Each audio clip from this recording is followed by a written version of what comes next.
সরকার অর্থাৎ এক্সিকিউটিভ যে এক্সিকিউটিভ ইসে জায়গা থেকে এটা পরিচালনা করে। তো এখানে একটা স্বাধীন পুলিশ কমিশনের কথা বলা হয়েছে এবং সেই পুলিশ কমিশনে ট্রেজারি বেঞ্চ এবং বিরোধী দলের প্রতিনিধি রাখার ব্যাপারটা আছে। অর্থাৎ আমরা যেখানে ভায়োলেশনটা কোথায় কোথায় হয়, যেমন একটা হলো রাজনীতিতে সভা সমাবেশের ক্ষেত্রে যে তারা অতিরিক্ত বল প্রয়োগ করে।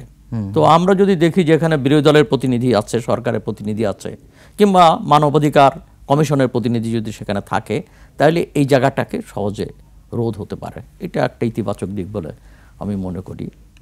তো এই জায়গাটা অর্থাৎ সরাসরি সরকারের পরিচালনায় নেওয়াটা ঠিক না, এখান থেকে একটা বার্তা হওয়া দরকার। কেননা পুলিশটা তো 1861 সালে যে আইনে যে পুলিশ গড়ে তোলা হয়েছিল সেটা ছিল যে ব্রিটিশের আজ্ঞাবহ পুলিশ পরিণত হবে এবং সেই আইনগুলো আছে, সংস্কৃতিও তাই আছে।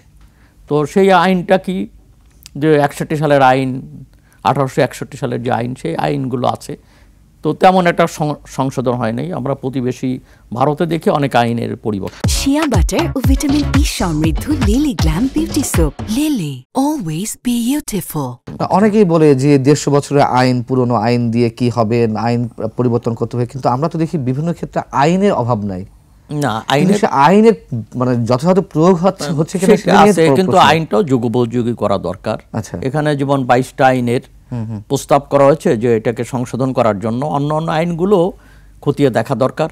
এবং এখানে একটা এই আইনগুলোর জন্য এটা হতে পারে যে স্বাধীন যে পুলিশ কমিশন, তার অধীনে একটা আইন সেল থাকতে পারে। তারা পর্যায়ক্রমে সব আইনগুলোকে স্বাধীন দেশের উপযোগী অর্থাৎ আজকের বাস্তবতা নিরিখে এগুলোকে সংশোধন করতে থাকবেন।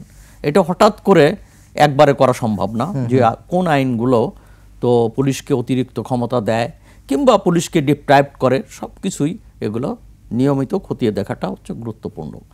এখানে যে জিনিসটা হয় যে ভায়োলেশনটা কোথায় হয়, যেমন গ্রেপ্তারের ক্ষেত্রে আমরা দেখি গ্রেপ্তার করার ক্ষেত্রে গিয়ে পুলিশ অতিরিক্ত বল করে, আইন করে না, মানে তারা বিধির দিকে কিংবা আইনের দিকেও তাদের নজর নেই, তারা জোরপূর্বক ঘরে ঢুকে যাচ্ছে। তো সেখানে যদি ম্যাজিস্ট্রেট থাকে কিংবা সেখানে যদি নারী পুলিশও থাকে, জানে নারীদের গ্রেপ্তারের ক্ষেত্রে এগুলো যেটা সুপারিশ করা হয়েছে এটা খুবই গুরুত্বপূর্ণ।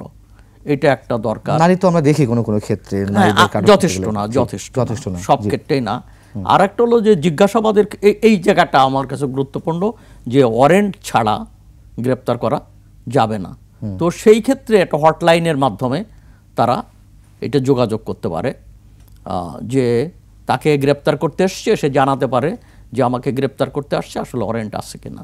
1 2 নম্বর হচ্ছে আরেকটা হচ্ছে যে এখানে যেটা আমি পড়ে বুঝলাম যে সেখানে ক্যামেরা থাকবে, পুলিশ গ্রেপ্তার করছে সেখানে নিজেকে তার বডি ক্যামেরা থাকবে এবং সেই তার দেহে যে ক্যামেরা থাকবে সেই ক্যামেরায় সমস্ত কিছু চিত্রায়িত হবে। অর্থাৎ ভায়োলেশন হলে তার নিজের ক্যামেরায় সেটা ধরা পড়বে।